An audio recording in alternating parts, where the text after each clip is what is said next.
What's up everybody, and welcome to the World of Warcraft Patch 6.0 Survival Guide. In this video, I'll give you a quick walkthrough of some of the most important changes coming in Patch 6.0.2, the Iron Tide. Remember, for the full details on everything that's happening and why, there are complete patch notes with developer insights available at worldofwarcraft.com. The first thing you'll probably notice when you log into the new patch is that many of our original character models have been updated. The human, orc, dwarf, undead, night elf, tauren, gnome, troll, and Draenei models have all been given a massive visual update, with higher quality models, smooth animations, and more detailed facial customization options. We've done our best to make your new and improved character feel as much like the original as possible, but if you're not completely happy with the new you can hit up the nearest barber shop to change your hairstyle, accessories, and even check out the new face options. As this patch is the precursor to the Warlords of Draenor expansion, there's some new pre-launch content that will give you your first taste of the Iron Horde. In the Blasted Lands, the Iron Horde is beginning its invasion, and the Alliance and Horde are taking their first steps to push them back. You can undertake a series of level 90 quests to repel them and earn some special rewards, such as the Iron Starlet Battle Pet and Iron Vanguard title. Meanwhile, a special level 90 version of the updated Upper Blackrock Spire dungeon will be available.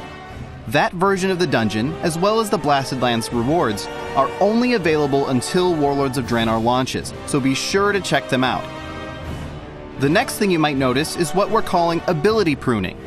Over the years, we've added more and more abilities to each class, to the point where we were actually running out of room for them on your action bars. With Warlords of Draenor and Patch 6.0, we wanted to refocus each spec's ability set on their core gameplay, and make sure every spell was there because it's fun and interesting, and not just another button to push. Some abilities are now only available to certain specs, and some have been removed entirely.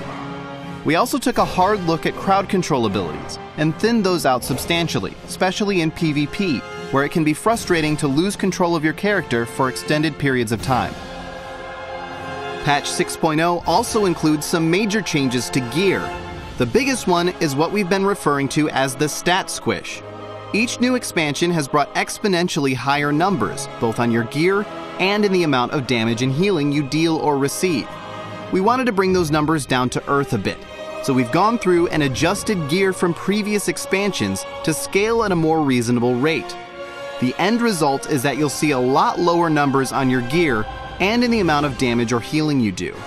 You'll also have slightly fewer hit points, though we've purposefully left health pools a bit higher to make burst damage less important, particularly in PvP. And don't worry, we've squished all of the creatures in the game too, so you're every bit as effective against them as you were before the squish. Aside from the stat squish, we've added some new stats and removed some others. Hit, expertise, dodge, and parry have all been removed from gear and replaced with some new stats: bonus armor, multi-strike, and versatility. Multi-strike will allow your damage or healing spells to hit multiple times, and versatility will both increase the damage and healing you do and reduce the amount of damage you take. If you're not sure which stat you should go after, check your spellbook. Each spec now has a passive ability that gives a raw benefit to one secondary stat.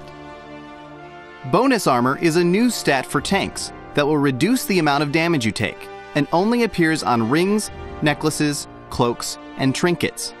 We've also replaced spirit on a lot of gear, but greatly increased both base mana regen and the amount of regen you get from spirit, to compensate for having less of it on your gear.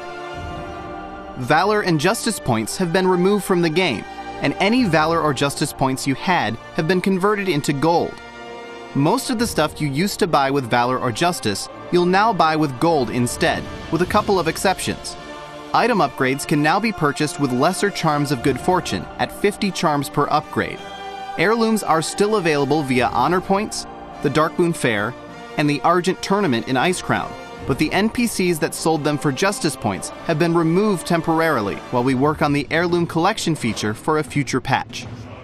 Speaking of which, one of the new features in Patch 6.0 is the Toy Box Collection.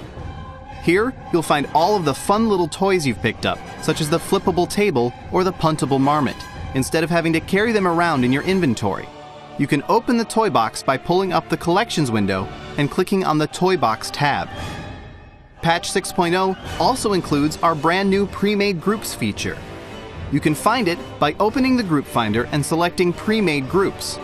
You can make or find a pre-made group for basically anything: quests, dungeons, raids, arenas, battlegrounds, or even a custom group that doesn't fall into any of those categories.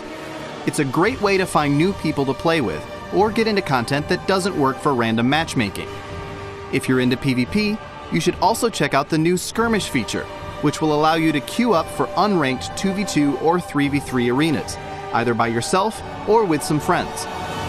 That pretty much covers the most important updates and features in patch 6.0, but there's a lot more going on, so be sure to check out the full patch notes on worldofwarcraft.com.